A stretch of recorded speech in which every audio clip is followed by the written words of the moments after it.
Hello human beings, Power Gamer here, and I'm sorry, I just can't hold it in me anymore. I've got the horn!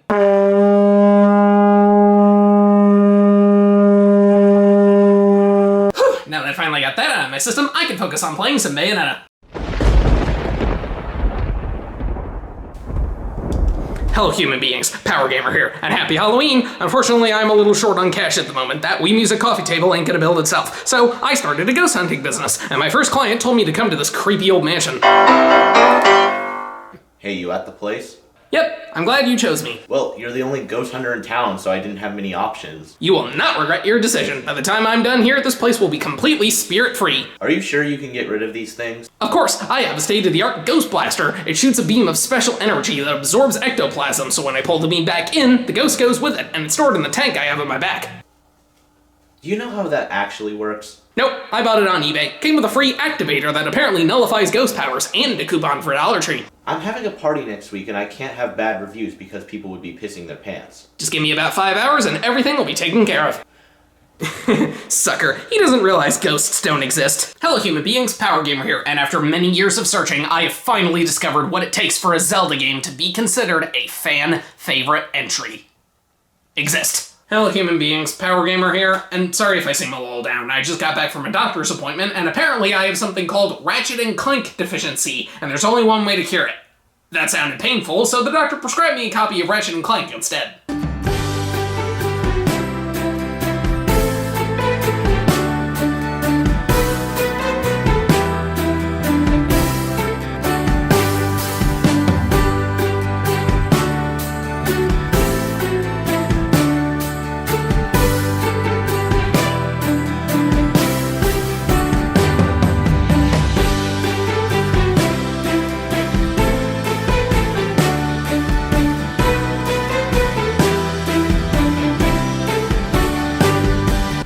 Fish you a Merry Gritsmoose, we fish you a Merry Gritsmoose, we fish you a Merry Gritsmoose, and a happy new deer. Hello human beings, Power Gamer here, and the holiday season is upon us once again, and I'm very excited. I have this big event that I'm going to.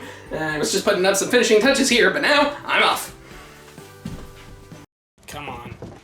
Come on. Come on! Crap, I'm snowed in. Now what am I supposed to do? I can't celebrate Christmas by myself.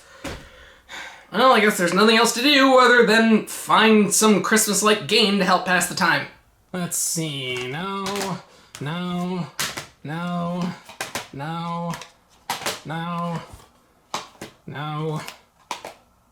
Yeah, sure, that'll work.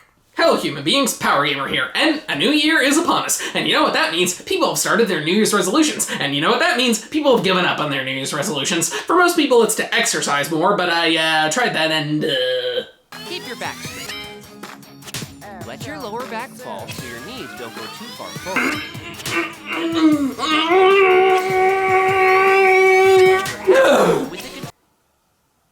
Hello human beings, Power Gamer here, and one of the worst things about video games is being tied down to one specific location in order to play them. Well, we'll just see what I can do about that. This is amazing. While Sonic 2 is being developed in America by STI, I'm sorry, I will never get over that. Did nobody say that name out loud? Hello human beings, Power Gamer here, and in continuation of my war against chickens, I've started a cockfighting organization. One cockfight later. Well, that didn't go very well. Turns out getting a bunch of wild animals to fight for your amusement isn't as easy as it sounds. Dr. Wily has apparently reformed after trying to take over the world twice, and everyone seems to just go along with it. Yeah, I buy that as much as I buy the original game's cover art being considered good. Hello human beings, Power Gamer here, and recently I decided to become a college student. It's not an easy life, but it does have its perks. No rent, free food, no debt, and best of all, I get to play Mario Kart 64 anytime I want. The other most common thing you'll see are these things that shoot spark orbs. Ow. Hello human beings, Power Gamer here, and as we all know, happiness is the most important thing in the world. In fact, it's the only thing you'll ever need. Why would I buy food? I have Super Mario World. I mean, I could really go for a pretzel right now. I've been familiar with Kirby since I was a kid, but I wouldn't exactly call myself a massive fan. I've only played about 5 games in the series, and I only actually finished 2 of them, but I think it's time I gave the Pink Puff a real fair chance, starting with where it all began. Hello human beings, Power Gamer here, and as an unofficial member of the MPAA, the morons patronizing across America, I've been tasked with scouring various video games to make sure they're suitable for all audiences, and banning any ones that don't fit the criteria, because if a 4-year-old can't play it, why should anyone else? Too messy, too violent, too sexual, too garbage, too, Well, I'm actually not really sure about this one. I guess I'll have to thoroughly inspect it. Hello human beings, Power Gamer here. Pop quiz, how do you instantly make a terrible game better? Like that. Hello human beings, Power Gamer here, and boy do I love bread. I just can't get enough of it. Why do you think I bought so much of it? There is nothing, and I mean nothing, that will stop me from loving bread. We interrupt this program to bring you breaking news. A large supply of bread that has been shipped to a numerous amount of countries has been tainted with a mysterious substance. Oh dear. This mysterious substance has led to a numerous amount of side effects, including nausea, headaches, itchiness, temporary blindness, a craving for marshmallow fluff, and the loss of the right half of your body. As a result of this mess, the president of the bread company has issued this following statement. Hello, I'm Lawrence Clark, CEO and founder of the bread company. I've worked hard to build my company, and I must issue a sincere apology to all those affected by our faulty shipment. Well, he apologized, so that makes up for it. As a way of further expressing our apology, we have gifted all of our customers a free Super Nintendo Entertainment System game. Huh, well, that sure was nice of them. Well, I guess I might as well play it. I mean, it's not every day you buy a bunch of bread and as a result you get a free Bubsy 2, The Nightmare Continues. Hello human beings, Power Gamer here, and I've been feeling very competitive lately, so it's time I challenge myself with the most competitive thing known to man. Gambling. 1 casino later. I'm broke, so I guess I'll just play some Super Smash Bros. Instead. Hello human beings, Power Gamer here. I own a castle now. Yeah, the box was nice and all, but I thought it was time for an upgrade. This place has it all. Fine dining, perfect plumbing, high quality beds, and the best part is, it was completely free. Someone left it lying here, so I just walked right in and took it. Yeah, it turns out you can't just walk into a castle and claim it as your own. This is why you don't take real estate advice from a Game Boy game. Man, this takes me back. This game was an essential part of my childhood. I may have missed out on LEGO Star Wars as a young kid, but LEGO Indiana Jones was my jam. This was one of the 5 games I got when I first got my Wii when I was only 5 years old, and I absolutely loved it. So much so that I even dressed up as Indiana Jones for Halloween. But surprisingly, I didn't end up seeing the movies until very recently. I don't know what took me so long, but now that I finally have, and with Dial of Destiny's recent release, which was something, I think it's time I finally revisit this childhood classic. But first, let's see where it came from. The most important part of this game is getting high quality shots, since once you finish a course, your pictures are presented to a pretentious critic, I mean the professor. Hello human beings, Power Gamer here. Oh, right, that's my Final Fantasy alarm. It goes off whenever someone is required to play Final Fantasy. Still don't know why I installed that. Hello human beings, Power Gamer here. If Hollywood has taught me anything, it's why try something new when I can do something I've already done before. So, let's see what video game franchise we're continuing today with the sequel.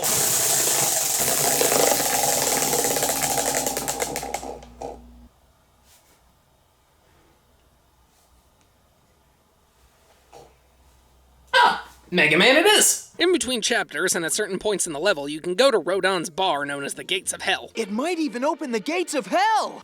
Huh? What was that? Weird. His uncle Tony goes to Hyrule Castle and tells Link to not leave the house. Okay. The original game would later be remade for the PS4 in 2016, which served as a tie-in for a feature film, which didn't do so well. And sweet mother of Christ, this is one of the most adorable video game characters I have ever seen in my life. Aw, just look at the little guy, he's so cute. I just want to give him a big hug. Anyways, the game opens with the main character jumping off a mountain. Short game! They act the same except for bullet bills, which no longer stay down if you stand next to them, and Koopa Troopas, which instead of hiding in their shells, explode.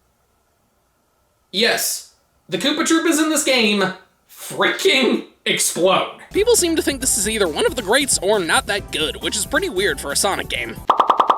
Okay, let me rephrase that. It's pretty weird for a classic Sonic game. Pokémon. Yeah, it's a pretty big series. You might have heard of it. It's not like it's the highest grossing media franchise of all time or anything. The 8 Robot Masters this time around are Spark Man, Snake Man, Needle Man, Top Man, Shadow Man, Magnet Man, Gemini Man, and Hard Man. Wait.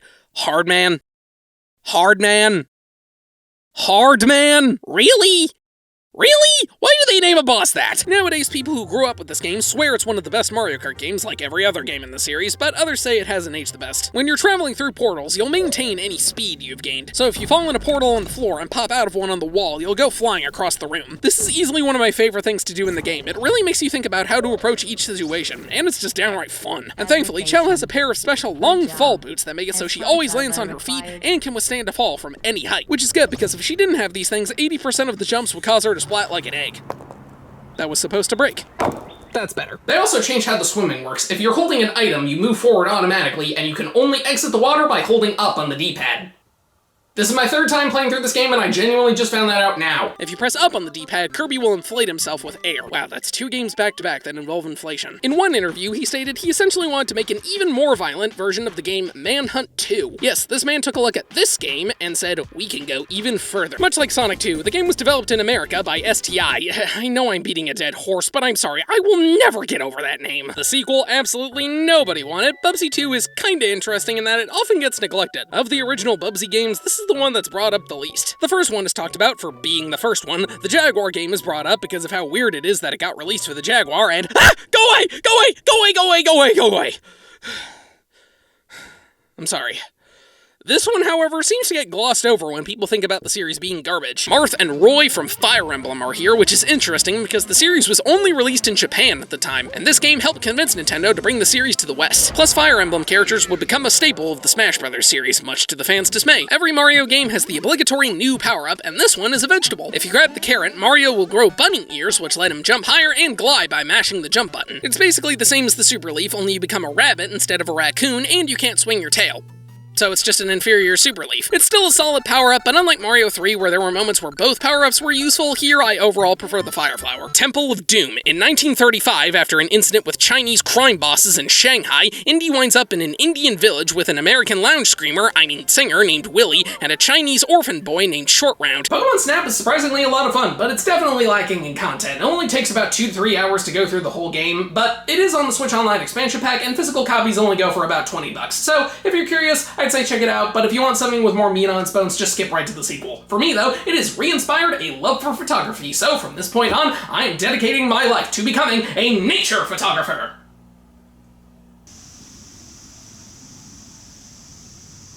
Alright, I've been watching these squirrels for 3 hours and all they've done is go at it. I'm pretty sure I'd get arrested for taking photos of this. The game was developed by Squaresoft, or just Square as most people call it, a Japanese development studio who was on the verge of bankruptcy. I can't possibly imagine why. They were making some classic games like The Death Trap, Thexter, King's Knight. Okay, I can see where they were losing money. Once again, a fairly basic story, but they do change the formula. And by that I mean this is the equivalent of going from 32 sprinkles on a cake to 33 sprinkles on a cake. Yes, it is technically different, but not in a way you would notice. Tentacles? Why did it have to be tentacles? Hey, some people are into that. There's also a bunch of fake doors in the mansion that do that. With the game having a decent map function and overall being less cryptic, that must mean we finally have a Zelda game you can easily beat without a guide. Nope. Now go to Eudora and fight the robot lieutenant. Or not. You can even make your own stickers with a PS3 eye camera. I can't show this off though. Do I look like someone who owns a PS3 eye camera? What do you mean, yes? Kratos goes inside the Hydra's head and finds the captain clinging on for dear life. He then steals his keys and lets him die. Our hero, everybody. And there's this. Why did they put that there? The game apparently takes place shortly after the end of Sonic 1, so Tails isn't in this game at all. You take control of this 10-year-old boy, and much like Link from Zelda, you can name him whatever you want, but canonically he's known as Red. Yeah, I'm just calling him Aiden. You also meet your rival and Professor Oak's grandson, who canonically is named Blue. Very clever with these names, though I think most kids who played this game either named him Gary because of the anime, or something inappropriate like Asshead. Personally, I'm gonna be a bit classier and just call him James. I think that name fits well for him. Once you beat all the Robot Masters, that means it's time to head into the final levels, right? Nope. Instead, we get what is hands down the worst part of the entire game. After defeating them all and getting back the crystals, this happens.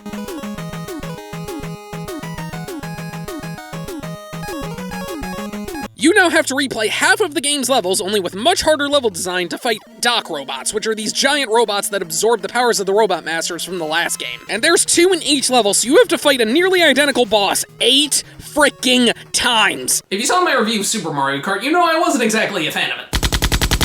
But thankfully I do have some experience with this game, and I had a lot more fun with it than I did its predecessor. At the end of each chamber, and sometimes in the main parts of them, are these force fields. Passing through one of them removes any portals you've shot and disintegrates any object you try to bring through them. So sadly, you can't smuggle cubes into other chambers. Well, there go my business plans. There's also this pea balloon in certain levels, but this isn't a power-up, it's a power down. It inflates Mario like a balloon, which I'm sure has led to some very unpleasant fan art, and allows him to slowly float across the stage. And when I say slowly, I mean slowly. It only lasts a short period of time, and if you get hit, you lose it immediately. It blows, but thankfully it's only needed for optional stuff. When you finish a level, you grab a sparkly star and get this adorable little dance set to a jingle so happy it is impossible to not dance along.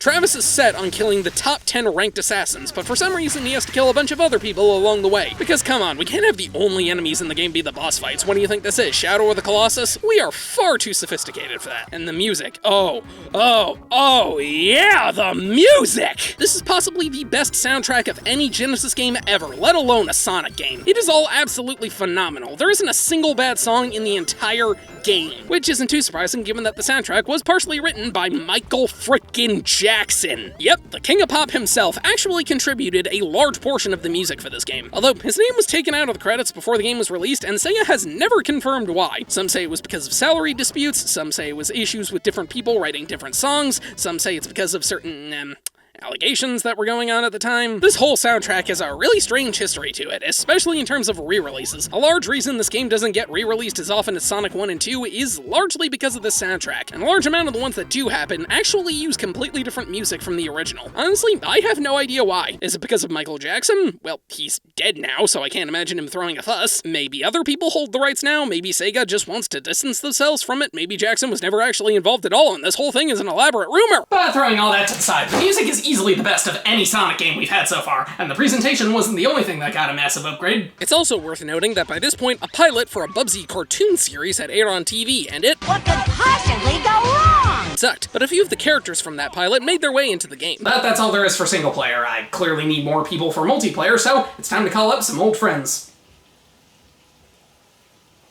I need you. Ah, you guys made it. Well, this is a part of my job, so I didn't have any other choice. I just had nothing better to do. Either works for me. Wait a minute. Where's the other guy? Oh, he couldn't make it. He got arrested for jaywalking. So what, we're just on a player? Oh, don't worry. My friend T said he'd help us out. Works for me. Are you sure we're all gonna fit in there? There's more room on the inside than it looks. I have a severe inner box phobia ever since a guy popped out of one I was carrying. Oh, don't worry. I can hook us up with a new place. I know just where to go. Can we play Melee? You're violating the restraining order! So, now what? Well, unless you want to go in the box, we're out of options. Don't worry, Smash headquarters will prepare us a temporary location. How? We're partnered with the real estate company. Hi, I'm Harold Henderson, and I'm with Real Time Real Estate. I thought you were a game show host. Yes? Anyway, Miss Toll informed me that you needed a place to smash. That is correct. Unfortunately, we are out of hotels at the moment, so a temporary shack will be provided to you. Sounds good to me. Just clean up when you're done.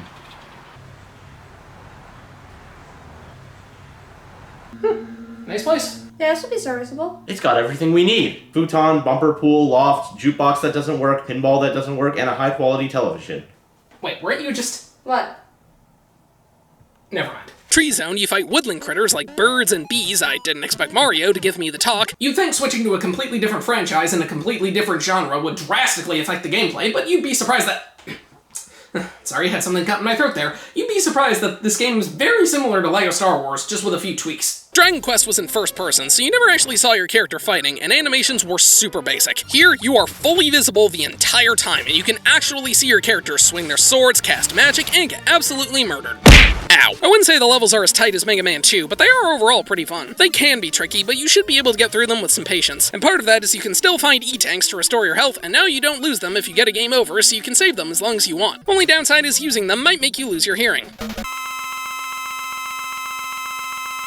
You have to kill 3 of these train-like things, and they do so much damage. They fire lasers at you, which are really hard to avoid, and shoot a barrage of missiles, which you have to use witch time in order to get through. Plus, they take forever to kill. You can't hit them from far away, but they can hit you. I seriously played this part for over 20 minutes. I can only kill one of these stupid things before dying over and over and over and over and over and over and over and oh god, no, do I have to start the whole chapter all over again?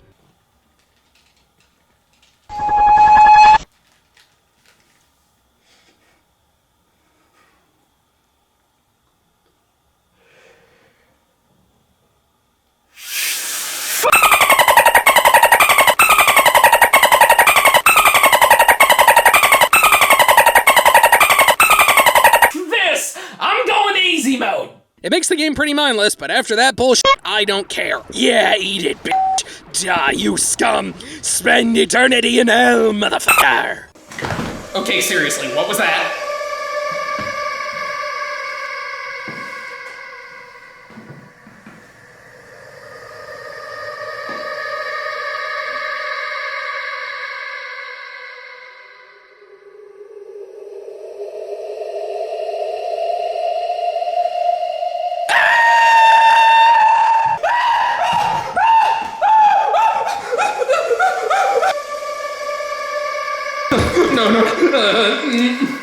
Alright.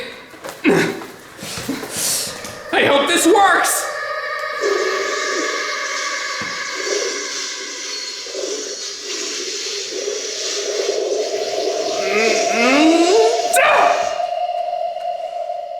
Oh my god. That actually worked! I just captured a friggin' ghost! Let's go! Crap, that means this place really is haunted! I'll deal with that later. We have Kakariko Village, one of the most iconic locations in Zelda history, making its first appearance, and most importantly of all, cuckoos, which are chickens you can abuse as much as you want. Yeah, come here, you stupid little thing. This is for all the crap the game has been giving me. I'm gonna get ya. Oh, wait, what? What the? What's going on? Oh no. Oh god! Chicken swarm!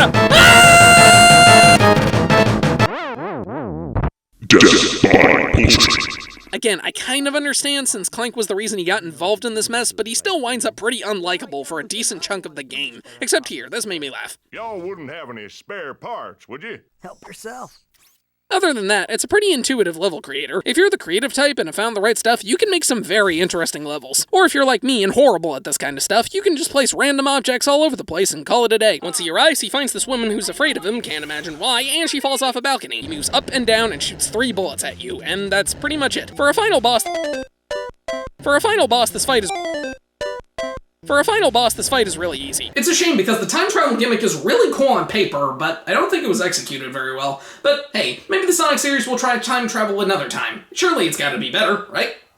There's Poison, which causes the Pokemon to take damage at the end of every turn, and if you get poisoned, you still take damage from walking around the overworld. Burn also causes damage and halves the Pokemon's physical attack. Paralysis halves the Pokemon's speed and gives them a 25% chance of not moving. Sleep makes the Pokemon unable to do anything until they wake up, and Confusion gives the Pokemon a 50% chance of hitting themselves instead of the opponent. And by that I mean there's about a 20% chance of the computer Pokemon hitting themselves and a 75% chance of your Pokemon hitting themselves. I have no idea why they thought this was a good idea. This is honestly one of the most irritating things I've ever done in a game. You have to replay half of the game to fight a nearly identical boss over and over and over again, and the boss wasn't even fun to begin with. This is not creative, it's not interesting, it's not fun, it's padding. No ifs, ands, or buts about it. And best of all, almost every track is a completely original design, which is amazing because if I had to go through another Bowser Castle, I was gonna explode. Now that that's settled, we reach Chamber 17, where you're given the weighted companion cube. It looks the same as the normal cubes, only it has hearts on every side of it. You have to carry it with you throughout the chamber and use it to climb upward, open doors, shield yourself, and even redirect spark orbs. It's all fun and games until the end, where GLaDOS forces you to give it the old Yeller treatment and throw it in an incinerator. Au revoir, my blocky friend.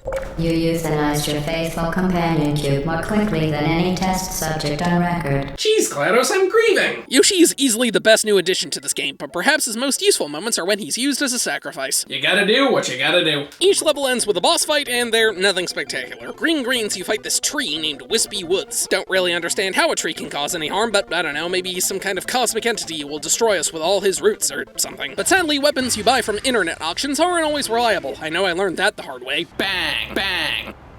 Bang! Bang! Bang! The game follows the same philosophy as before. We all know what Sonic's motto is, have to go swiftly. If you saw my review of the first Bubsy game, you know I didn't think too highly of it, and that's putting it generously. But, hey, the sequel's bound to be better, right? I mean, at the very least, there's no way it could possibly be worse than— Get away from me!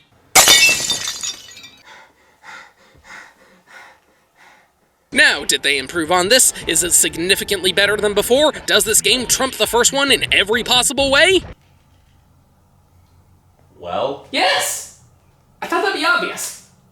then why were you asking? Space Zone has a level where you can jump infinitely while avoiding these stars, and if you go in Mario Zone's second level, which is in the robot's crotch for some reason, the whole thing is made up of—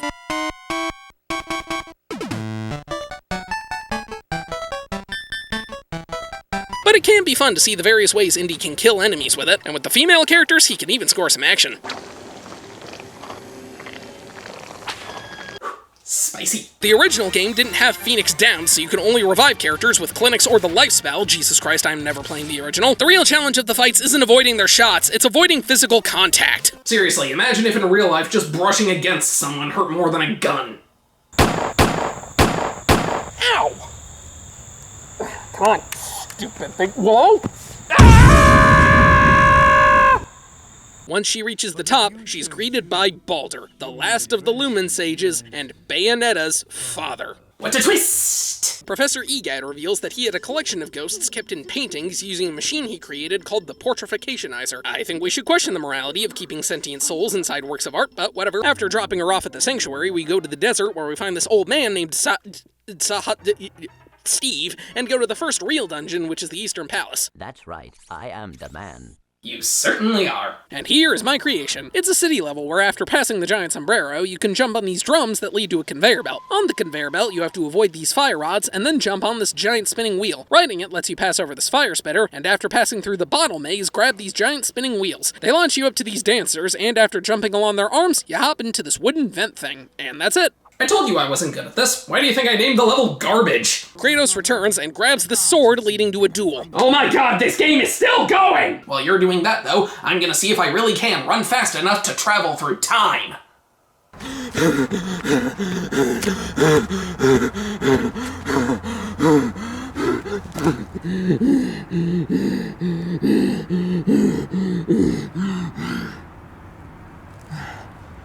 Putting this one down as a maybe. And man, these Pokemon sprites. I mean, some of them look fine, but others just look ridiculous. Yeah, I know the hardware was limited, but come on, some of these are just downright hilarious. I mean, Tangela's eyes are tiny, Geodude's head looks more like a weird hairstyle than rock, Wigglytuff is terrifying, Omastar is striking a pose, Tentacruel just looks grumpy, and what the hell is going on with Golbat? Once you finally destroy all of them, you have one final showdown with Breakman. You then return to the lab and discover the crystals and Gamma have been stolen by none other than Dr. Wily. Who could have possibly seen this coming? And of course, the most infamous one of all, the blue shell, or spiny shell, whatever you want to call it. This thing will head straight for whoever's in first place and harm anyone who stands in its path. It leads to many lost races, but it's honestly not that good in this game since it can be interrupted if you shoot it into a wall. But now the tests are complete, and we finally get our cake. Hey, you never said I would be baked with it! Now we can finally fight Bowser. There's 8 areas of this castle, and you have to go through 2 of them. Door 1, you avoid these pillars. Door 2 is the easiest, just climb on these grates and avoid Koopas and fireballs. Door 3 has these things that you need to figure out which ones you can go through and which ones you can't, all while avoiding these wind-up things called Mecha Koopas. Door 4, you have to ride moving stone blocks. Door 5 has spike walls and thwomps. Door 6, you have to swim through this chamber while avoiding spikes. Door 7, you have to avoid these statues that jump and spit fire. And Door 8 is filled with charging chucks. After that, you have to go through this dark area with ninjas and Mecha Koopas. Unless you find some secret exits that let you go through this back door of the castle, which skips the initial areas and gives you a checkpoint. Bowser, why do you have this? And in Floating Clouds, we find Krakow, which sounds like the host of a TV show your parents wouldn't let you watch. Every time you strike an enemy with the beam katana, some of its battery will be drained. Once it runs out, it's as useful as a wet twig. So you have to keep recharging it by pressing the 1 button and swinging the Wii remote back and forth. You can do this as much as you want, so as long as you're paying attention, you should be fine. And yes, we all know it looks like Travis is shaking a bottle of soda when he does it. But that's enough about the bonus levels. Nobody's actually here for those, and if you are, you must be very fun at parties. But surprisingly, this game had some bonus levels. Ugh, I don't even like this stuff. Aside from that, the older characters played the same, except for Luigi. He now has a few more attacks that set him apart from Mario, which is good, since if he wasn't, we would have 3 characters that all play identically, and that's no fun. Why is that? Well, have you ever met a group of triplets? No. Keep it that way. Bad memories? Let's just say that's one family reunion we want to forget. Been there. We just ended up beating the crap out of each other. And who hasn't done that at family reunion? Despite this game following many of the previous Mario trends, there is one key feature from the series that this game removes. You no longer get an extra life by collecting 100 coins! Aside from Indy and his whip, the only character with a special ability that no one else has is Willy, and it's the one thing that she does best. Screaming.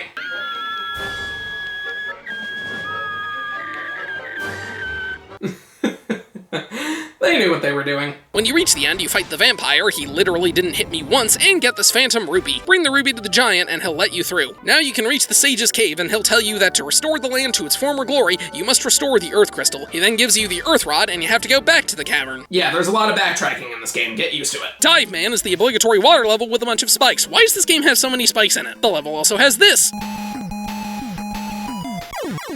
How is that fair in any sort of capacity? In a very heavy exposition dump, Baldur goes on about how the eyes are needed to resurrect the creator, but in order to do so, they have to restore Bayonetta's memories by having her uncorrupted eyes exposed to the history it could not see, or whatever. He then reveals that Cereza is actually Bayonetta as a child brought from the past, and he was controlling Jean's mind. He says he wants to resurrect Jubileus to undo all the chaos that's been spreading around the world for 500 years and blah blah blah, yeah, it's not important. But I've gone this far without mentioning one of the game's most defining features. You can make Luigi call out for Mario anytime you want. Mario! Mario! Mario! Mario! This dungeon has the Moon Pearl, and the boss is Moldorm. Fuck you worthless piece of shit! You can fuck right off and shove a mountain of shit up your you goddamn worthless shitty son of a bitch! This is the worst video game boss I have ever fought in my entire fucking life. This worm is a piece of shit who never should have been thought of. So what makes him the spawn of Satan, you might ask? It is constantly running around, and all you have to do is hit it on the end of its tail with your sword. Sounds easy, right? Oh fuck no! This thing has no pattern, and there is no strategy involved. You just have to run around mashing the sword button and hope you hit it. But if it runs into you, or you hit it anywhere other than the tail, it bounces you back. And if you fall off the platform, you go down to the previous floor. And Moldorm recovers all of its health every single time you fall! There are a bunch of pots with hearts in them on the floor below, but those hearts can only be collected one time each. Oh yeah, sure, that's fair. You can remember how many pots I broke, but you can't remember how many times I hit the fucking boss! This is one of the worst things I have ever done in a game, and the world would genuinely be a better place if this piece of shit never existed. Fuck this goddamn boss! I have been holding that in since I first played this game 4 years ago. Ratchet & Clank has its flaws, but overall, it is a really good game. If you can get your hands on a copy of it, I definitely recommend giving it a shot. I had a lot of fun with this game, and I'd love to check out the rest of the games of the series, which is great since it'll help with my medical condition. Hello? Yeah? Uh-huh. Okay. Thank you. Turns out the doctors were wrong. I don't have Ratchet & Clank deficiency, I have scabies. After destroying this statue, by accident. Almost every town has a Pokemon Center, which fully restores both your health and power points, and unlike most RPGs, it's completely free to use them, so this game clearly doesn't take place in America. We get more of him bobbing his eyebrows. And invade another castle. I guess he just had to spare one in the back. Moo Moo Farm is another cozy one, just cruising along in old farmland. Moles! It's also fun seeing all the different things you can pick up, like this chair. This chair is my new friend. I will name him Charlie, and he will accompany me on my journey. Come along, Charlie, we've got an AI to murder. Huh, looks like we have to go in this transport pipe. In you go, and now me. Wait, what's going on? Dang it, I think I'm stuck. Charlie, I think we're in trouble. I gotta get out of here. Wait, we're moving. Wait, Charlie! No! Charlie! I lost 2 friends in one day. GLaDOS will pay for this. Super Mario World is amazing. It is easily the best of the classic Mario games, and I cannot recommend it enough. It is superior to the older games in every way. The controls, the gameplay, the level design, the bosses are still kind of weak, but other than that, it is phenomenal. If you are in any way a fan of Mario, it is a must-play. Just don't cut into your pretzel budget to get your hands on a copy of it, because then you'll end up having to settle for stuff like this. But now we've made it to Mount Dedede, and this level is just a boss rush that also has mini versions of the previous levels. Because I just feel so nostalgic for the levels I played 20 minutes ago. The combat sequences are all split into separate levels, and each of them end with a boss fight against the assassin ranked above Travis. Every time he kills one, he talks with Sylvia for a bit, and then you're sent back to the motel he lives in. And when you step outside, the game becomes a watered-down GTA clone. You have to travel around Santa Destroy on Travis's ridiculous-looking motorcycle. I smell compensation! Next is Hydrocity Zone, or Hydro City as the Mormons call it. Plus, that only really applies to the enemies. There are a bunch of obstacles that kill you instantly, and some of them are ridiculous. The standard bottomless pits aren't a big deal. Fire and spikes killing you makes sense, but it can be really hard to avoid some of them. There's these anchors and pointy things that kill you, and I have no idea how that's supposed to work. Water that's very easy to land in due to you constantly making leaps of faith. Pound symbols? Why the hell do those kill me? Alright, just gonna jump on this block. Oh, nope, that's a trap. Just gotta keep moving, and wait, what? What? What? How was that fair? Seriously, how the f*** was that fair? My favorite addition, though, is it's now much easier to perform smash attacks. Last time, your only option was jamming the stick and hitting the A button, which was pretty finicky. But here, you can just push the C stick to the side and do it that way, which is light years easier. You can still do it the other way, and you can't charge it by holding the C stick, but it's still much better and easily my preferred method. The only issue is it only works in multiplayer. You can't do this in any of the single-player modes because the C stick only moves the camera. Yeah, the camera. In a 2D game. Why did anyone think that was a good idea? Moving the camera is highly essential. Name one time you would need to move the camera in a game where you're always facing the same direction. In the menu, you can move the screen around with the C stick. Okay, I stand corrected. And let me tell you, there are few things in this world more infuriating than putting 200 coins in only to get... The amount of collectibles has also been shortened a bit. Sorry, that was weird. You can also find the town of Lufenia, but they speak their own language that you can't understand. Every American traveling to another country. This level looks like it's filled with trash and has this part where you have to shoot through a bunch of it before this platform crushes you. Super Psy! Yeah! Bayonetta is a fun time. While the difficulty can be extreme on both ends, it's overall a great game. If you're looking to get into the series before Bayonetta 3 comes out, I'd recommend giving it a shot. Just don't try to follow the religion that it teaches in-game, otherwise you'll end up following a cult. And let me tell you, that is not fun. I tried following a cult once, they made me drink this weird stuff, and now my piss is purple. It's very concerning. What the? Better check it out.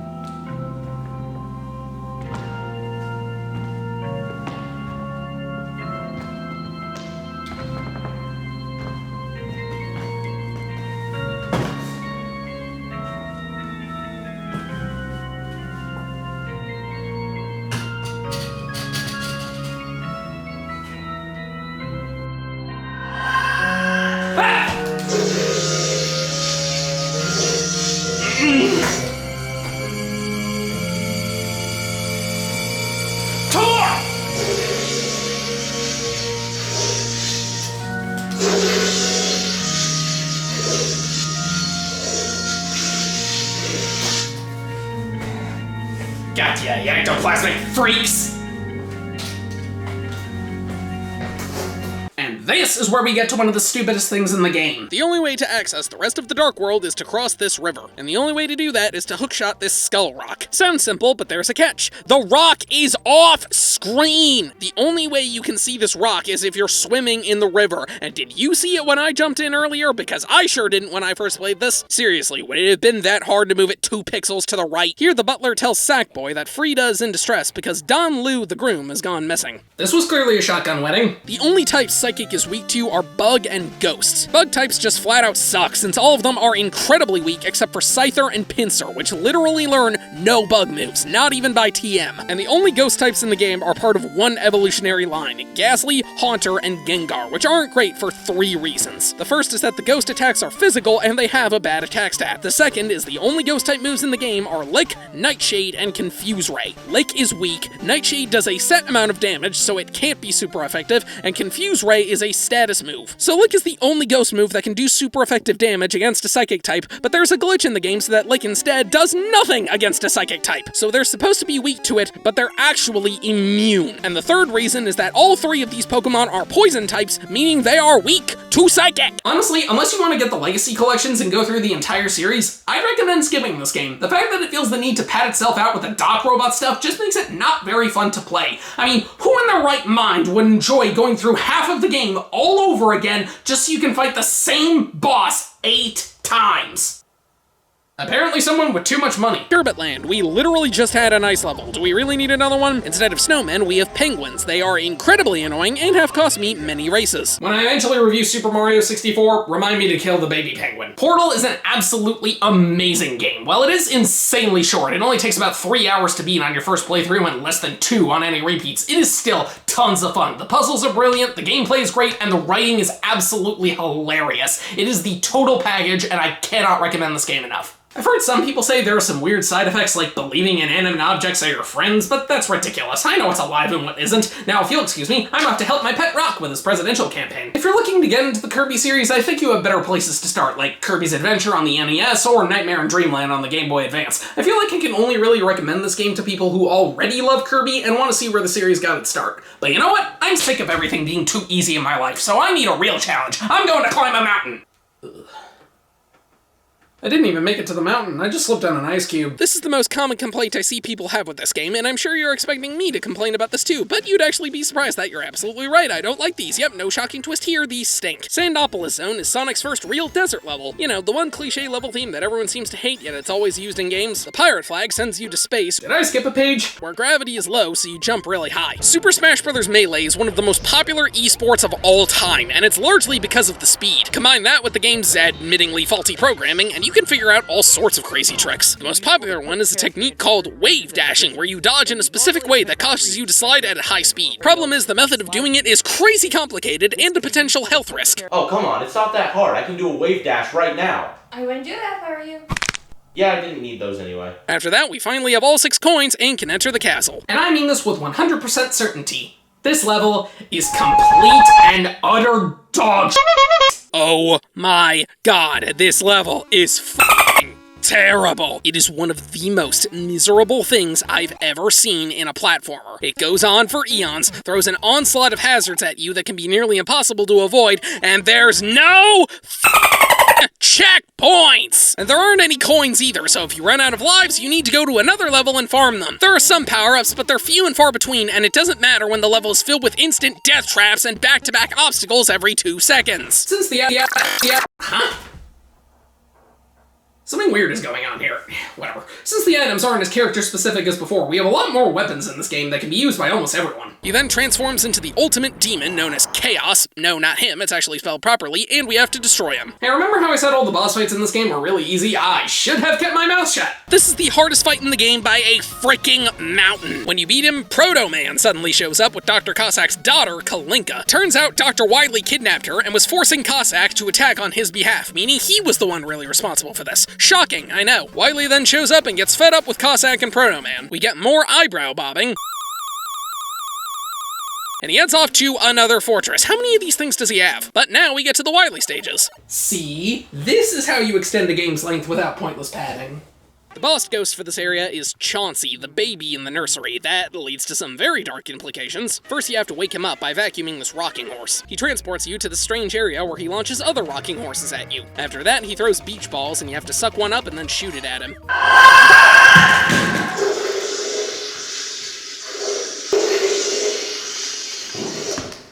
God, these things don't stop! You get the mirror shield, which protects you from these eye lasers, and the boss is this Hydra called Trinex. You have to hit the blue head with the fire rod, and the red head with the ice rod. And if you've been paying attention, you realize that I never said where you get the ice rod. That's because this is hands down the worst example of the game hiding an essential item in a random spot in the overworld. The ice rod is hidden in a small cave in the bottom corner of the light world. And tell me, what would motivate someone to come here outside of sheer morbid curiosity? Absolutely nothing. And the first time I played this game, I had no idea the ice rod even existed. So you know what I had to do? I had to go back to the entrance, re-enter the light world, warp to the bottom, find the cave, get the ice rod, stop by the potion shop, get back to the cliff to return to the dark world, and make my way back to the boss. That is bullshit. Once he's destroyed, Sensei sends Sackboy to the temples to get his own flamethrowing cap. Can I just have yours? You then head east and find a large cave called Mountain Moon. It's not that big, but it takes ages to get through since every square can cause an encounter, and almost all of them are Zubats. This cave is also where you encounter Team Rocket for the first time and choose your fossil. You can take the Dome fossil, which becomes Kabuto, or the Helix fossil, which becomes Omanite. And personally, I took the Dome fossil. Why yes, I am a heretic. The cup ends with a new take on Bowser's Castle. Not a big fan. Next up is filling cars with gas. Huh, I thought this game took place in California, but nope, looks like it actually takes place in New Jersey. Just hold the B button until it gets to the arrow, but you can't hold it too long or else... Hidden Palace Zone, which is an obvious homage to the level that was cut from Sonic 2, is where you finally face off against Knuckles. And after all that trouble he caused, he is pathetically easy. After you beat him, he runs off and finds Robotnik hijacking the Master Emerald. Knuckles finally sees his true motivations, so he helps you escape to go find him. This leads to Sky Sanctuary Zone, which is only one act. It's ruins like Marble Garden Zone, only now you're in the sky. You also have this purple Sonic robot called Cyber Sonic. How many freaking Robot Sonics does this guy have? Which imitates the Robotnik fights from Green Hill Zone in Sonic 1 and Metropolis Zone in Sonic 2. Son of a b****. You know what? I'm going to try the West Wing. Maybe those levels will be easier. These are the exact same level themes as before. The designs are slightly different, but they still feel exactly the same. If that's too much though, you can just mess around with the basic rules. We have time mode instead of stock mode. You can make items less frequent, more frequent, or just turn them off if you hate fun. You can even make it so each character has up to 99 lives, which makes the match last an eternity, but it's still fun to do, at least at first. I wish I had 99 lives so I can get my hands back. Wait, how are you even playing with broken hands? Oh, I've been using my feet. Now that's professional. Let's break the whole thing down, shall we? First, you have to avoid these swinging spike balls. The first two are easy, but the third one is horrible since there's a statue shooting giant fireballs behind it, and because of the screen crunch, it's nearly impossible to avoid both of these. Then jump over a bunch of other statues, and you'll come to another spike ball, which has an extra one right behind it, so you can't jump too high or else you'll hit it. Then climb up a bit, and you have to ride these tiny platforms across lava. The timing on these is so strict that I genuinely tried this one jump over 10 times before I finally got it. Then you pass through this room with punching fists that are nearly impossible to avoid, but they only trigger if you step on certain platforms, so just keep jumping and you'll be fine. Jump across these tiny skulls, which can be tricky, go up a bit, jump across these rising platforms in between lava and spikes, then avoid these things that are basically thwomps. And if that was too easy for you, we're back to the bullshit. You have a mini-boss where you have to jump on this large red ball 2 times, and then again, but there's 2 of them, and then 2 of them again. It can be really hard to get the timing down to avoid both of these things without getting hit. How did that hurt me? This game heavily amplifies needing multiple characters to do one action. That was a thing in LEGO Star Wars, but here it's a lot more common, so if you don't have a friend, you'll be switching between characters a lot. Thankfully, the AI for them is fairly solid, so you only have a couple of moments where they jump away when you don't want them to. Stay on the stupid rope! But you can always get your revenge by intentionally killing them. Sucker. Mega Man 4 is a mixed bag. The levels are decent, and the weapons are fun, but the boss fights are insanely frustrating. It's a step up from how annoying 3 was, but I still think 2 is better. Play it if you're curious, but I wouldn't say it's mandatory. That's weird. I think my allergies are starting to act up. It smells kind of funky in here, and for some reason it looks like there's gas pouring in, and I'm gonna go a little dizzy.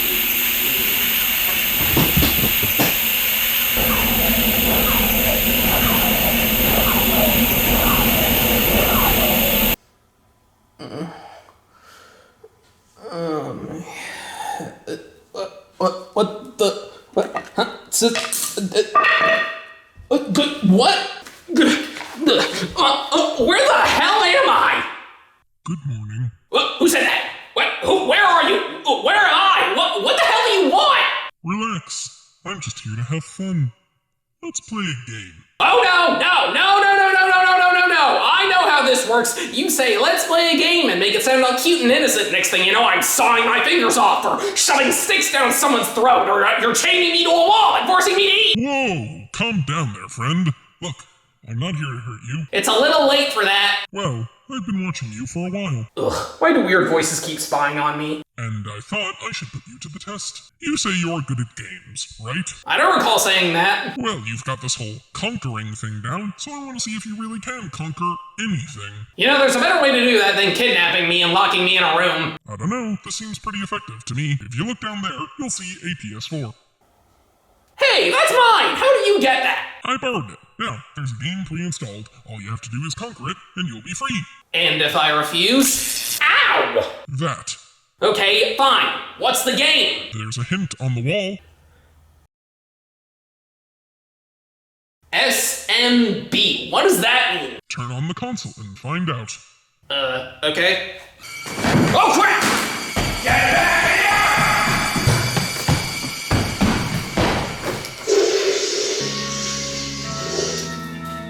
How many of these things are there?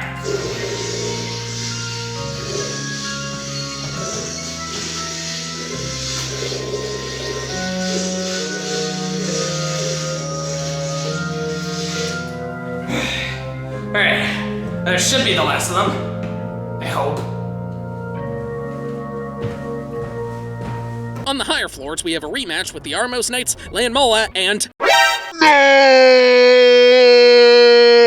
Oh, thank God, he's much easier this time. This game is highly dependent on being with others, which is just extra salt in the wound for me right now. It's Christmas, the most amazing time of the year, and I have nobody to share it with.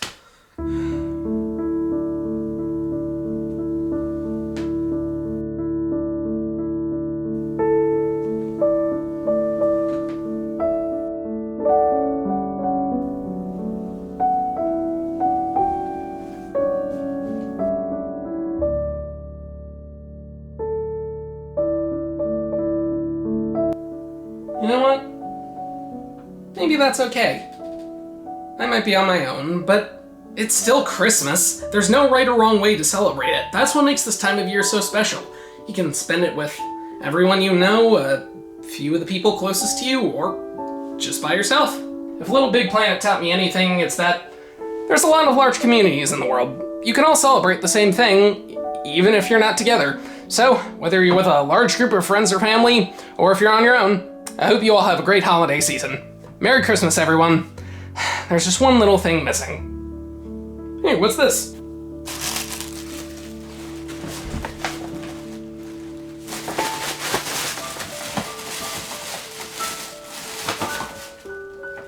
A flame-throwing cat? Yeah! He mentioned something about a guy named Bill, so you head north and discover Bill has turned himself into a Pokemon. You want me to turn you back? Eh, I'm good. Oh, it's not really an option. Okay, bye. The multiplayer for this game is even better than before, and the best part is, since we're now on the N64, you can play with up to 4 people instead of just 2. I knew that cloning machine would come in handy. The train takes you to a magic show where Travis spends a lovely evening with Sylvia. He's then invited on stage, and unsurprisingly, the magician is ranked number 4, Harvey Volodarsky. And here we find out Travis's parents are dead. Harvey slashes at you, teleports, and flips the stage upside down. Don't you love it when games do this because they almost always reverse the controls? And before you ask, no, Sonic Spinball and Knuckles Chaotix don't count because those are spin-offs. However, there is one thing I am forgetting. If you plug Sonic 2 into Sonic & Knuckles, you can actually play as Knuckles in Sonic 2, which is really cool. It's like DLC before DLC was a thing. And if you plug Sonic 1 into the cartridge and hold down all 3 buttons on the controller, you can play randomly generated Blue Sphere levels. And according to smarter people, there are exactly 134,217,728 possible combinations. If I'm actually gonna get good at the Blue Sphere stages, I need to beat every single possible combination. Let's do this. 368,952 years later.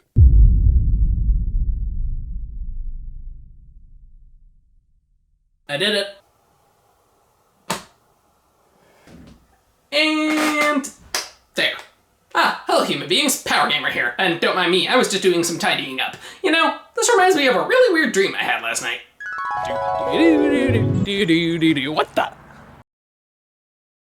You must play Link's Awakening. Okay. Well, who am I to question fate? Once you kill them all, you go up to the second floor. These are the same things. Yet the entire game only has 5 level themes. So it's basically the same as the first game, only it spreads them out instead of having you play each theme one at a time, which is kinda lame since you think there's gonna be more variety than there actually is. Not to mention you don't have to beat both wings in order to beat the game. You pick one at the start, and that's the one you're stuck with until you get a game over, and while the levels are different, the boss fights are exactly the same. Luigi, you have to beat Stage 1 of Adventure Mode with a 2 in the second slot, beat Luigi and Peach in under a minute, and then finish the mode.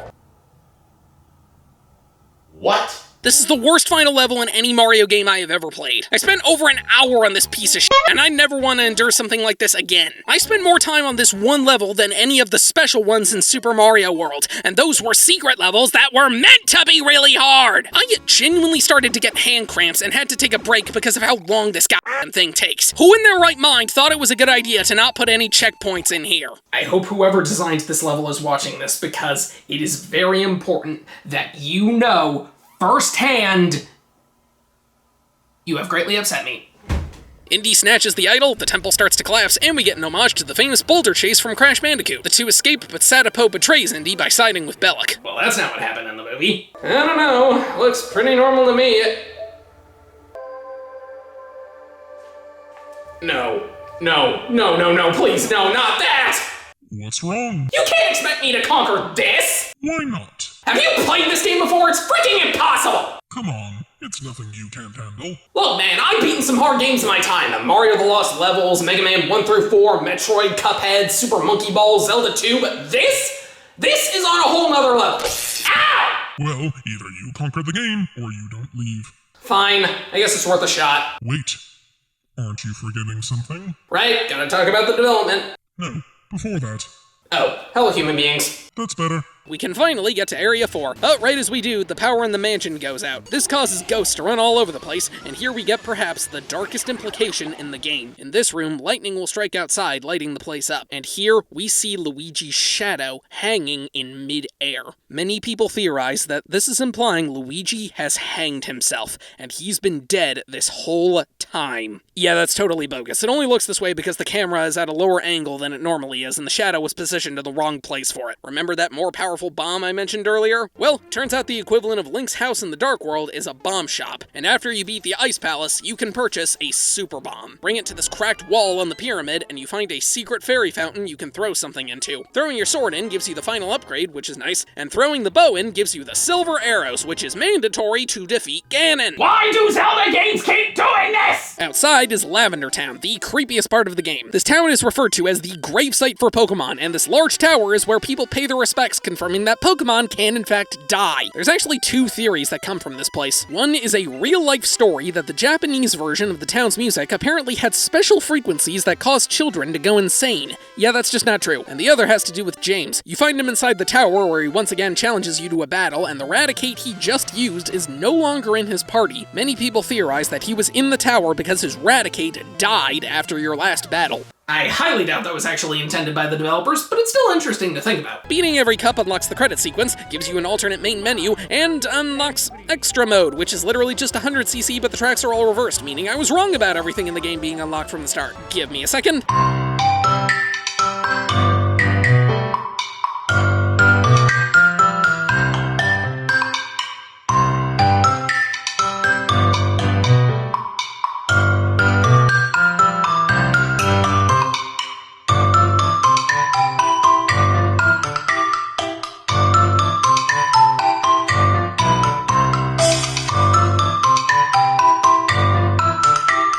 We're done. After paying the last fee, he gets a call from a woman claiming to be Sylvia's mother. She reveals that there is no UAA and that this whole thing was a complete scam. If I had a nickel for every time I heard that. But Travis decides he might as well finish what he started and become number 1. His motorcycle gets stolen though, so you have to walk across most of Santa Destroya to get to the final location.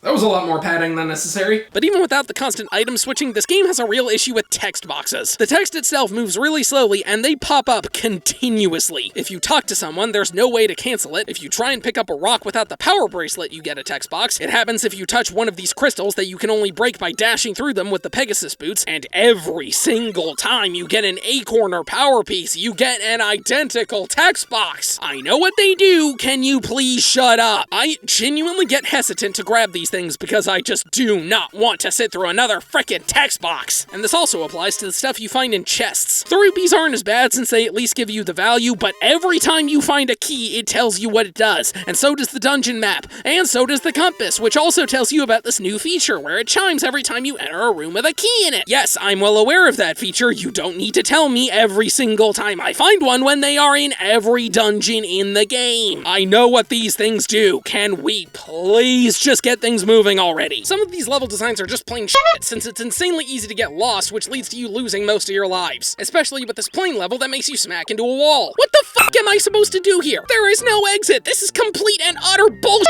Oh. I can turn around by hitting the shoulder button. Well, this would have been good to know earlier. But the weirdest one by far is Mewtwo. You have to have a total of 20 hours playtime in multiplayer mode, but that time can be separated across all 4 players. So just turn items off, plug in 4 controllers, pick a stage with no hazards, and leave the game on for an afternoon. Well, looks like we got some time to kill. 5 hours later. Oh, hey, we got him. Oh, sweet. Aw, I was dreaming I was in Tijuana. You say that like it's a good thing. And no, I'm not counting Yoshi's Island and Wario Land because despite the names, they are a Yoshi game and a Wario game. I'll get to them eventually, but not right now. I have some other issues to deal with. Apparently, breaking into a castle is considered a felony, so now I need to perform 200 hours of community service. They suggested picking up trash on the side of the highway, but I'm sorry, that sounds absolutely disgusting. So instead, I gotta clean some old people. Make your way through the Nazis' desert base, and we get another boss fight against this muscular dude. You can't hurt him with direct attacks, so you need to pick up an anvil and make him punch it, which hurts his hand. Do this 3 times, and he gets planed. I love how they work around the gore. What the hell was that? I actually have played this game before, and I liked it, but it was absolutely brutal. I somehow managed to beat it, but there was a lot of extra stuff I did not feel the need to do because I am not a masochist. But I have a feeling I'm going to be needing to do that here.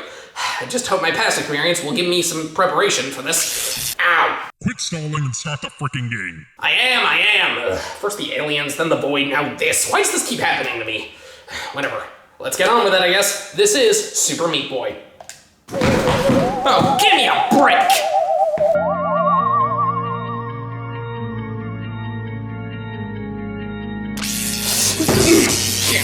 Move! You dare capture my minions! Release them immediately or face my wrath! What are you?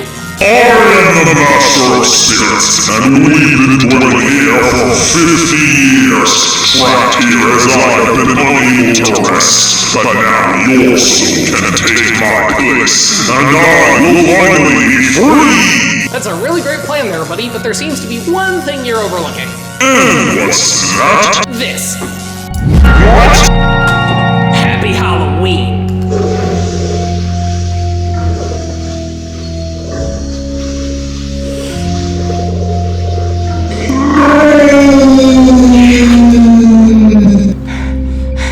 And that takes care of that. Ghosts are taken care of. What do you mean? I just got home and they're still all over the place. How? I've been chasing these things all night. Are you at the right address? Yes, I'm exactly where you told me to be. 27 East Street? East? Yes. I thought you said Weast. What? I'm at 27 Weast Street. That's not my house. So I just cleared ghosts out of this place for nothing? Yep, looks that way. Better hope the neighbors don't call the police. Too late. I do have more respect for it after playing the first 2 Zelda games, but I still don't like it very much, and I don't see myself playing it again. I feel like everyone has at least one Zelda game they're not a huge fan of, and for me, that's A Link to the Past. But more concerningly, the Cuckoos are still out there, and I have to stop them. From this point on, I officially declare war on all chickens.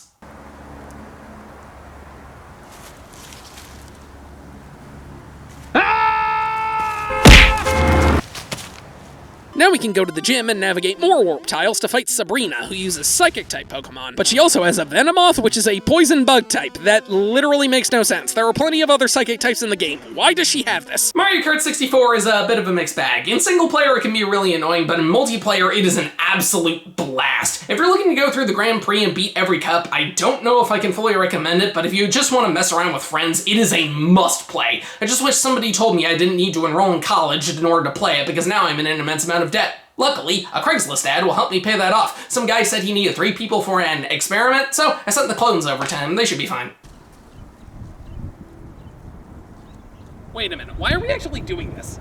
Then you finally make it to the invisible castle of Darkstar, the #1 ranked assassin in the world. Here he claims that he's Travis's father. What a twist! We get a flashback and find out Travis met Sylvia in a bar after his parents were killed, and he actually set out on this quest for revenge. But then Darkstar is killed prematurely by this girl. She reveals that Darkstar isn't Travis's father because she's the one who killed his parents. Travis asks her why she killed them, and we fast forward through her backstory. Okay, that is hilarious. And it's revealed that she is Travis's sister, Jean. What a twist! I already mentioned the Yoshi doll, but this game just straight up uses characters from other games. For enemies, we've got Goombas, Cheep Cheeps, and Piranha Plants from Mario, and an evil version of Kirby, and there's even a freaking Ching Chomp that's kept as a pet by this woman named Madame Meow Meow. But despite those, it does keep a decent amount of earlier Zelda enemies like Moblins, Likes, and of course, Cuckoos. Alright, you little bastard, I'm gonna get you this time. Come here, you little... Oh no, no, no, not again! Take it, Swarm! Ah! Death by bullshit. I guess the war continues.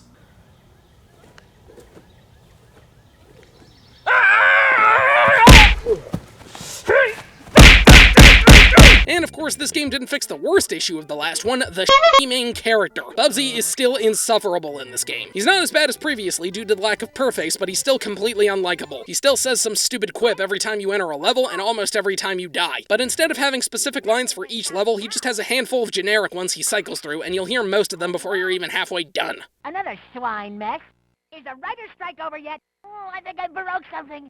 Remember, I am a trained professional. I'll be back. Oh, nuts! Bye-bye. Is there a doctor in the house? Is there a doctor in the house? And apparently I'm not alone in hating this furball piece of shit, because according to an interview with Michael Berlin, the lead designer of the game, Cindy Kirkpatrick, hated Bubsy so much she stabbed a plushie of him with a pencil and hanged it by the neck in the company's office. Well, this is my new favorite piece of video game trivia. And that is about all there is for Melee. Wait, aren't you forgetting something? No, I don't think so. What about the secret boss? Oh, right. Event 50 has you fight both Master Hand and Crazy Hand, his left-hand man, and Event 51 you have to fight Giga Bowser, which is a significantly stronger and scarier version of him. You can encounter him in adventure mode if you reach the end in under 18 minutes, but I didn't feel like doing that. But isn't that cheating? Nope, I beat him in the event, so that means I still beat him. I guess that's fair. I don't know, I don't think that counts. Don't give me that look, T. Once you knock him out, Indy and Marion still get captured, and these German idiots decide it's a good idea to open the Ark. This releases a bunch of spirits, which blow them up. Not entirely what happened. Since this game is a tribute to 80s platformers, the plot is as basic as it gets. It follows Meat Boy, a giant sentient cube of uncooked meat, and his girlfriend Bandage Girl, a giant sentient cube of bandages. They love each other very much, but that love is not directed towards Dr. Fetus, a fetus in a jar with a suit that nobody loves, so he hates everyone, including you. Oh, how rude! I mean, who would make a gesture like that? You! Well, that was uncalled for. Ow! Should I put this on your tab, Mr. 310? My name's Aiden. Perfect, now I'll have a name to add to your bill. Oh, yeah, T said he'll cover that. Well, if you insist. Well, that's some very harsh language coming from a golf ball. Oh, looks like time's up. Wait, what? Yeah, we only had this place for 10 minutes. How do we get out here? Fix up Short Round's car, drive through here, and fix up this plane that's owned by the gangsters. The pilots bail, so the three escape by jumping out of the plane in a raft, one of the two most impractical things Indiana Jones will ever do. Do not let that smile fool you. This is one of the hardest video games ever made. It may look all cutesy and happy, but if you decide to pick up this game, be prepared to die, ow, and die, ow, and die, ow. Levels are filled to the brim with every type of obstacle you can possibly imagine. Take a minute to think of almost every hazard you've ever seen in a video game. Chances are it shows up in Super Meat Boy. This game throws literally everything but the kitchen sink at you, and for all I know, that could show up too at some point. You'll have to avoid buzzsaws, spikes, bottomless pits, buzzsaws, lava, lasers, buzzsaws, missiles, salt, buzzsaws, demons, giant fans, blobs, buzzsaws, crushing platforms, buzzsaws, giant mouth monsters that split into tiny mouths, buzzsaws, clones that somehow kill you on impact, and is there something else I'm forgetting? Oh yeah, buzzsaws! I swear the designers of this game have a buzzsaw fetish. They're freaking everywhere! If you played this game, I can guarantee you will see them in your nightmares for the next 14 years. Well, it took a while, but I finally managed to beat the second floor. And the boss fight is, you gotta be f***ing kidding me. This is literally the exact same thing, only they take 6 hits instead of 4. Now on to the third and final floor, which of course has the exact same level themes, only they're scattered all over the place because that's fun, isn't it? They find the cults led by the evil Mola Ram performing a human sacrifice. Or, not sacrifice. Ah, come on, you couldn't have made it a little more accurate to the movie? This is what I want to see. I don't mind if a game is hard as long as it still feels fair, and thankfully, Super Meat Boy is a game that rewards you for playing good instead of punishing you for playing bad. That's how you do it. That's strange. He seems rather calm. No matter, this game will break him soon. The DX version even adds a photography studio. Once you find it, you can get your picture taken in various locations around the island, and these are adorable. And you can even print them if you're one of the 7 people who owns a Game Boy printer. Trouble in the Sky. They get busted and fight a bunch of Nazis, even throwing one out the window. He should have had his ticket. The other characters add a lot of variety and can make levels easier, but sometimes you just really need Meat Boy, since he moves a lot faster than most of them. Ow! Why does this thing keep shocking me? I am playing the game! Oh, I forgot to mention, you get zapped for disobedience and failure, so every time you die, you get a shock. Are you kidding me? You know what, that's it. I'm getting this thing off. I wouldn't do that if I were you. Break the seal, and it'll detonate. Okay, back to the game. Good. Once you beat him, he reveals he's Travis's twin brother, and Sylvia is his wife. Yeah, I'm not doing the twist thing again. It doesn't deserve it. Turns out Sylvia has a habit of conning people since Henry doesn't make enough money. Travis implies he actually did play poker with Sylvia, and the two run off and clash swords. We freeze frame as the credits roll, and then it zooms out to reveal a painting being looked at by Sylvia and her daughter, who is also named Jean, and then it just stops? Well, that was an ending. Indy, Henry, Brody, and Sarah all make their way into the temple where they're confronted by Walter and Elsa. Walter shoots Henry. Okay, that is hilarious. So Indy has to disarm the traps and find the Grail. If you thought the main campaign was hard, you ain't seen nothing until you go for the extra stuff. Thankfully, the Dark World levels aren't mandatory to beat the game, so you can blissfully ignore them. That's what you think. The gym leader is Blaine, who uses Fire-type Pokemon, and he's the dumbest trainer in the game, as he will regularly use Super Potions on Pokemon with full health. You see what I mean when I say Gen 1 AI is trash? Indy reaches the final room, and Walter tries to find the Grail. Thankfully, this game keeps at least one brutal death from the movies.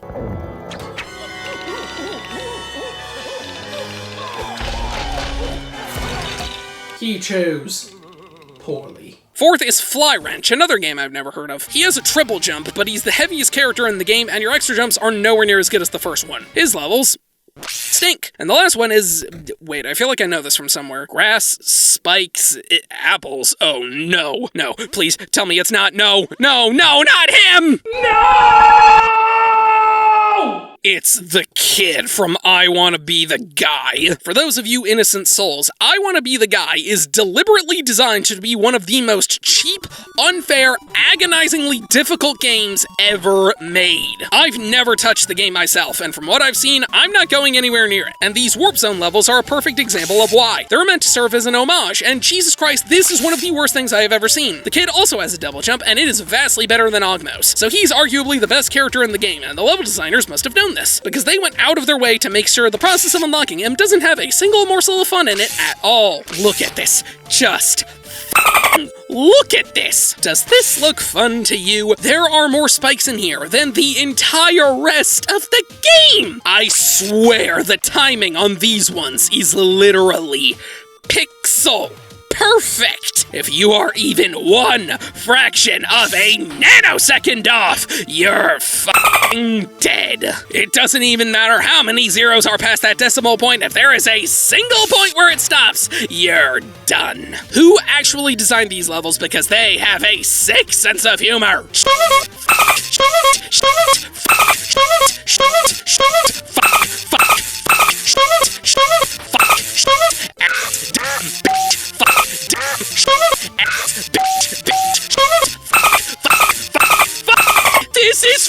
fucking impossible! I'm not joking. These levels took me 3.5 hours to beat. 3 fucking hours! 40 minutes on stage 1, an hour on stage 3, and nearly 2 hours on just stage 2. 2 fucking hours of staring at this one screen! Come on, come on.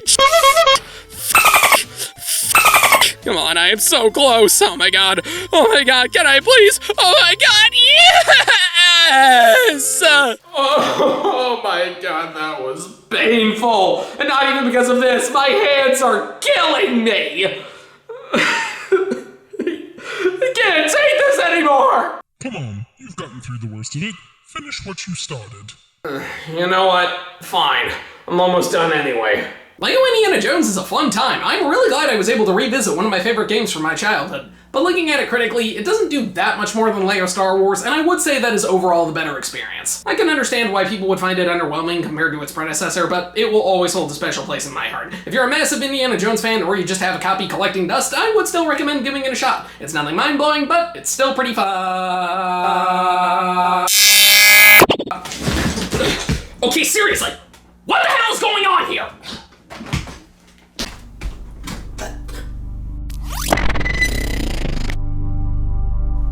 Fabio? Yeah, I'm back. What do you want? Well, seeing how I've been running around trying to get back here for the past year, I could really go for some revenge. What the? Ow! What are you? What's going on? What's happening? No! No! No! No! No! No! No! No! No! No! No!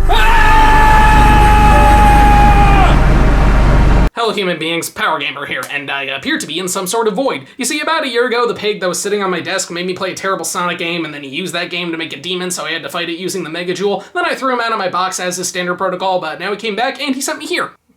Okay, that sounded more normal in my head. But yeah, looks like I'm stuck here and I have no idea what to do. Wait a minute. What's that?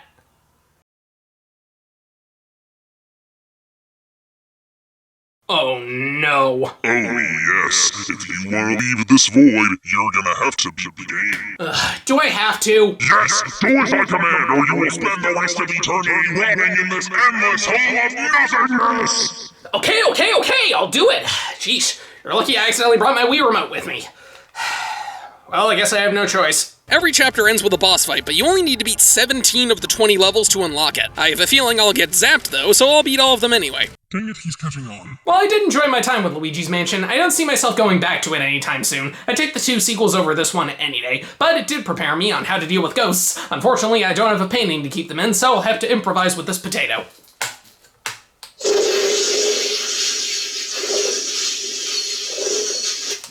Whew, now we just need to get rid of it somehow. Once you make it through to Indigo Plateau, you can finally challenge the Elite Four. Well, after about 4 hours of grinding. Meanwhile, the nightmare is... No! No! No! Not again! Not again! Get away from me, you worthless piece of... No.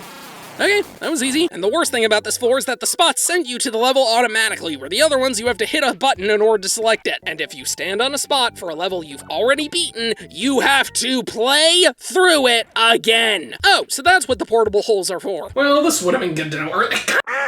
Couldn't you have just given me the option to exit on the pause menu? Or here's a better idea, don't automatically send me to a level I've already beaten. Okay, that sucked, but I got through again, and now I'm just gonna jump to get away from the spot. Wait, no, that sends me to level 2, no!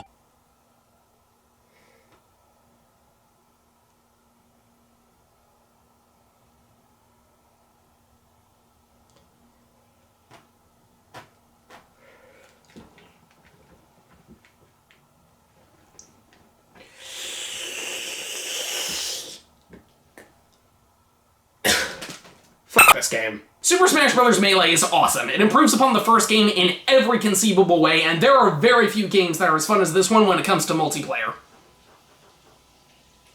but I think the single-player content is really unforgiving. The process of trying to unlock all the characters and stages, especially with the event matches, can be absolutely soul-crushing, and I don't know if I can recommend it, which is an issue because that means you'd be missing out on a lot of the game's content. At the very least, if you're gonna unlock everything in the game, take your time, pace yourself, don't try to unlock it all in one go, give yourself some breaks, especially with the event matches, because a decent amount of them are absolutely horrible. I know for a fact I am never playing those again.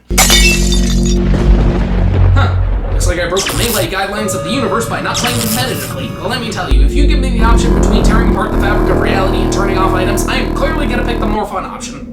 And Sega even held a contest for fans to submit artwork that could be featured in the game. I'm sure they had to exclude a lot of weird stuff. Meat Boy gets to the end, and Dr. Fetus creates a giant blood monster known as Chad, the completely horrendous apple dump. The Elite Four consists of Lorelei, who uses ice types, Bruno, who uses fighting types, Agatha, who uses ghost types, and Lance, who uses dragon types. Although none of them actually have single-type teams. Lorelei has a Slowbro, which is a water and a psychic type. Bruno has 2 Onyxes for some reason, even though there were 2 fighting types that were perfectly available. Agatha is more of a poison specialist than a ghost specialist, and Lance is as much of a flying specialist as he is a dragon specialist. Then stop by the store to pick up a shovel and some bombs. Travel south to this villa where you meet Prince Richard, and he tells you he used to live in Canelet Castle, but he was thrown out by his servants. So you have to go there and collect 5 golden leaves. But before you can do so, you have to start the trading quest. And now I think it's time we go over that. Lightning round! You give the Yoshi doll to the baby for a ribbon, give the ribbon to a chain chomp puppy for some dog food, give the dog food to a gator for some bananas,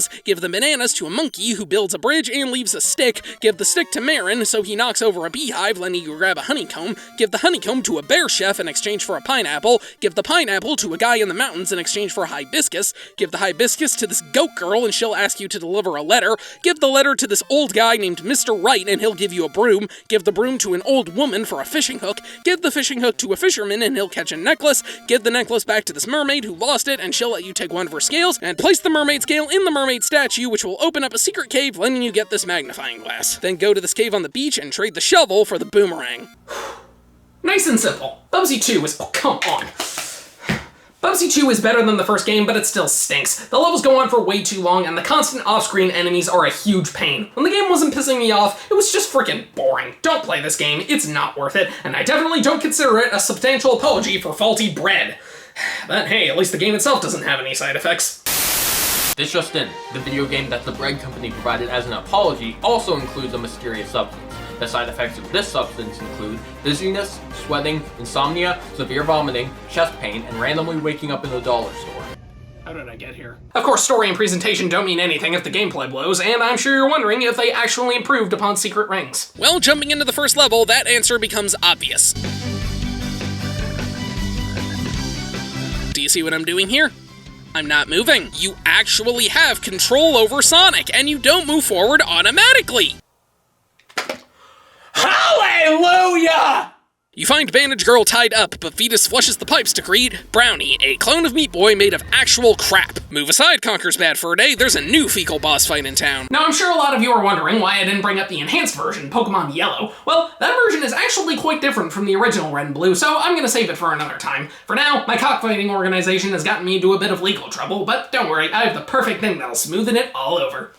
Why didn't this work? And the Nightmare, Angler, is the easiest boss in Zelda history. It's in the water, and you just have to slash it along with the fish that swim by. That's it. He literally doesn't attack you at all. Okay, this may be better than last time, but it still controls like shit. There we go. The game is starting to break him. He'll never make it out of there. Wait, I think I just heard something. Hey, Fabio, was that you? Nope, nothing. I'm just playing some solitaire. Go back to your game. Okay. Now that I think about it, that's actually a good idea. It really should be called Buzzsaw Central because that's the only obstacle you face here. These people have a problem. Ow. Ow. Ow! Then the Nightmare is this fire monster called Hothead. No, not that one. And to beat him, you have to use the magic rod. Ooh, wait a minute. You kill the fire monster by shooting fire at it? Really? Although now that I think about it, if someone shot me with a mound of flesh, it would probably hurt too. This game also has a battle mode, but since I only have one Wii remote, I can't play it. Thanks. You're welcome. These levels send everything they possibly can to murder you. Actually, no, it sends the same amount of things as before, just with even more buzzsaws! I'm telling you, these developers enjoy these way too much. Jesus Christ, look at this! How am I supposed to avoid this stuff? The timing on these is ridiculously strict, and you have to play perfectly to score an A+ grade. And yet, it's still easier than unlocking the kid. At least this spreads it out across 20 levels, and I can take a frickin' break. I know for a fact the remake fixes at least one of those issues, but that's a topic for another time. I did enjoy most of Link's Awakening, but I think it's a one-and-done game for me, at least the original version anyway. But it did teach me a valuable lesson about always appreciating your dreams, because you never know what's real and what isn't. Isn't that right, Senor Ostricho? Wait, what?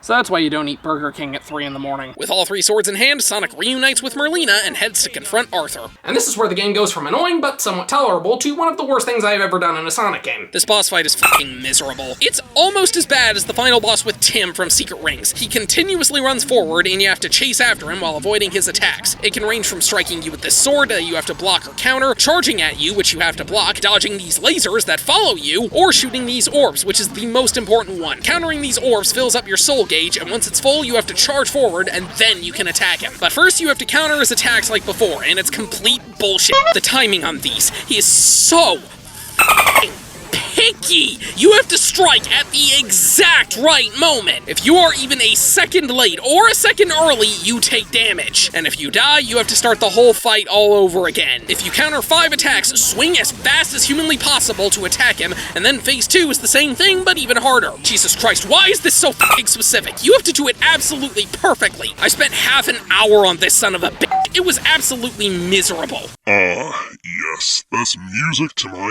ears. Alright, this is the last one. Dang it! Dang it!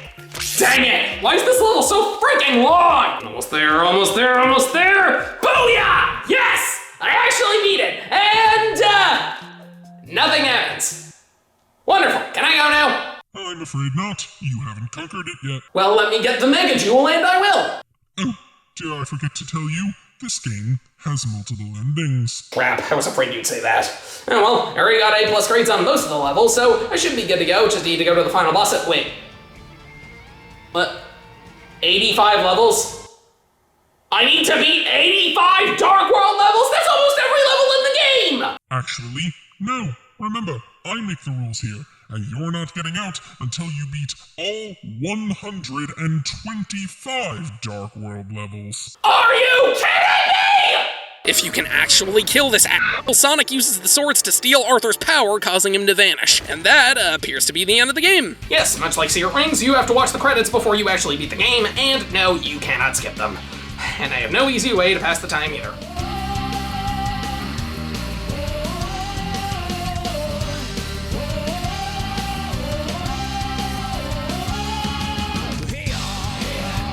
Yeah, if you want to get the best ending in this game, you need to beat almost every level in the Light World, get an A+ rank on them, and then beat all of those levels in the Dark World. This is absolutely insane. The Dark World has some stuff that is nearly impossible and requires pinpoint precision. And getting A+ can be miserable, especially the final level in the Cotton Alley. Jesus Christ, you have to play absolutely perfectly, and this level just never ends. I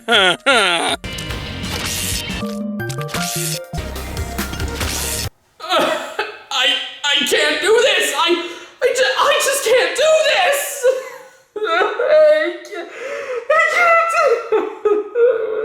Yes, you can. Huh?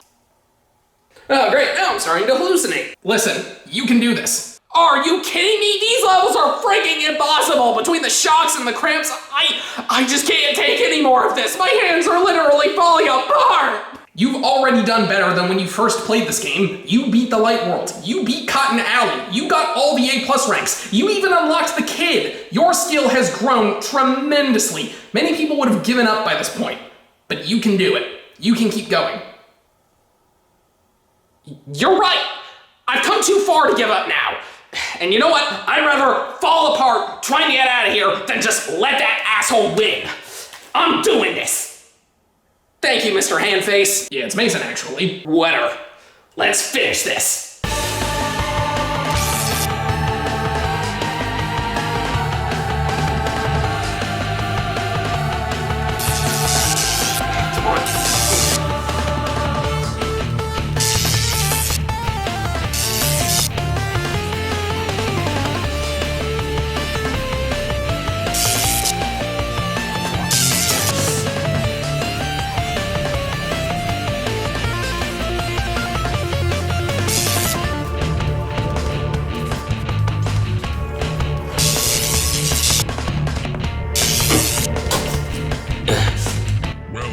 This is unexpected, but he'll never mention me again.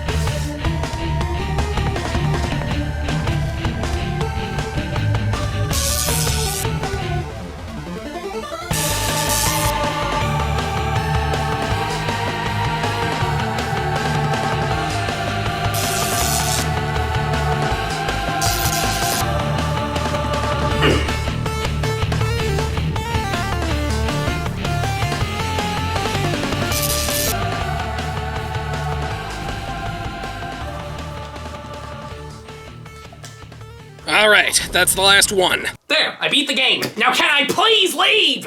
What? That's impossible! It should have broken you by now! Dude, Secret Rings broke me way more than this game did. This one was at least a hell of a lot shorter. Now let me out! I don't think so.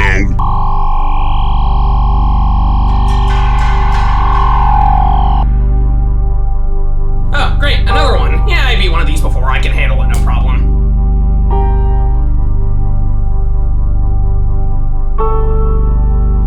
Okay, that might be a problem.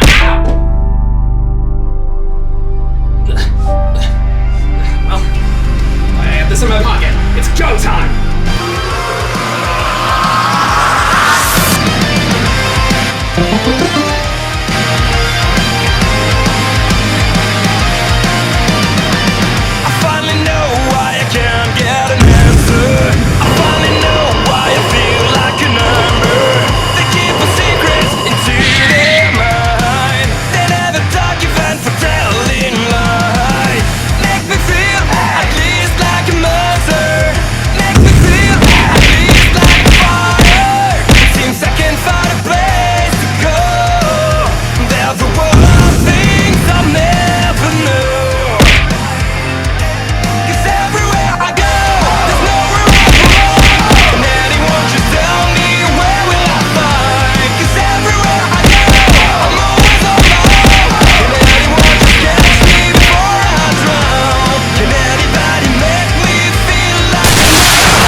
The chase is somehow even harder, and at this point I'm becoming numb to the shocks. And finally, this never-ending gauntlet is over. The ending plays out identically until Fetus starts pounding, and we see it does nothing. Well, that was suspenseful. Fetus deletus. The credits play, and we get brief showings of all the bosses. That's neat. We then end on a shot of our lovely couple and discover Bandage Girl has something cooking. Yeah, boy. There! I did it! I freaking did it! I beat every Light World level, every Dark World level, and I beat Dr. Fetus twice. And the final death count, 8,673 deaths! I freaking did it! Now, let me out of here, you worthless piece of trash! Not yet. You have to get a plus on every level, including the Dark World levels. What?! And you have to do all the warp zones, the glitch levels, and get all the bandages to unlock every character. You can't be serious! Oh, and I forgot to mention that you only have a limit of 10,000 deaths. If you pass that, you have to start the whole game all over again. You know what? No! That's the rules of the game. You've literally been making up the rules as we go along this whole time! What kind of game is that? Have you not played Uno with a large group of people? What is your problem anyway? Isn't it obvious? Roll the clip. Pokemon Snap is surprisingly a lot of fun. You're mad that I liked Pokemon Snap? Yes, I loathe that game, and I can't stand anyone who likes it. Why? Because Pokemon Snap killed my grandma, okay? Okay, I'm not even gonna ask about that. Ow! Ha! You think you can just stop? You're not so tough without your precious Mega Jewel. Oh, really? What are you doing? Something I really hope works.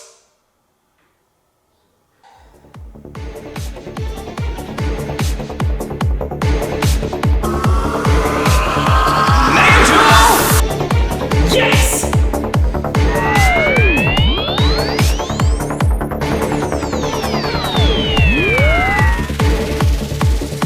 Game conquered.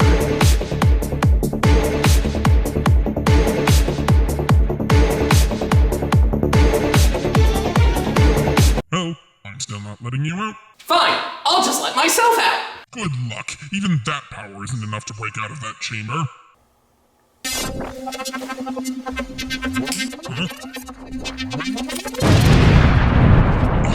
Using the bracelet. Smart. No matter, I'm in a location so secretive and out of the way, you'll never be able to find me.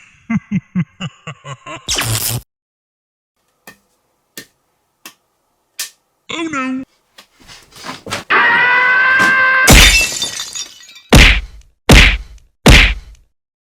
Super Meat Boy is the hardest game I've ever beaten in my entire life. It will knock you down, pick you back up by your pants, and then throw you down the hill. It is absolutely brutal and super well made. For the most part, this game is a lot of fun. Despite being so tough, the fact that you instantly restart the stage makes each death feel more like a slap on the wrist than anything else. Combine that with the really short stages, tight controls, and great level design, I mean it when I say this game is addictive. It's like a bag of potato chips that keeps punching you in the face. However, that addictiveness only really lasts for the main campaign. When you try to go for the extra stuff, it can be absolutely miserable. The levels are still short, but they throw so much at you, it can feel like you are making no progress. From the Cotton Alley to the Dark World levels to unlocking the freaking kid, this game actually hurt. This is one of the few games that caused genuine pain for me. From how long you hold the run button and how many times you mash the jump button, I got a large amount of hand cramps and thumb sores. It reached a point where I was not having fun. I didn't want to see anything else. I just wanted the game to end. You know how some movies are really good, but they're so depressing you can only watch them once? Super Meat Boy is like that, but with difficulty. It can be fun, but I don't think I am ever gonna play it again. Or at the very least, I'm not gonna play the extra stuff again. But if you're the kind of person that loves to be challenged, you might see more value in this than I do. The game is only $15, and there are over 300 levels to beat, so you'll definitely get your money's worth out of it. This is a great game that I can recommend, just know what you're getting into. In the meantime, I've got some serious recovering to do, and I need to catch up on some of my mail. Dear Mr. Aiden, we have accepted your resume, I don't remember having one of those, and congratulations, you are now officially a member of the Buzzsaw of the Month Club. What? You're alive? You bet I am, you oversized bacon! But that's impossible! Not when I have this. No matter. I'll just send you right back. Not this time. What? No! This can't be happening! No!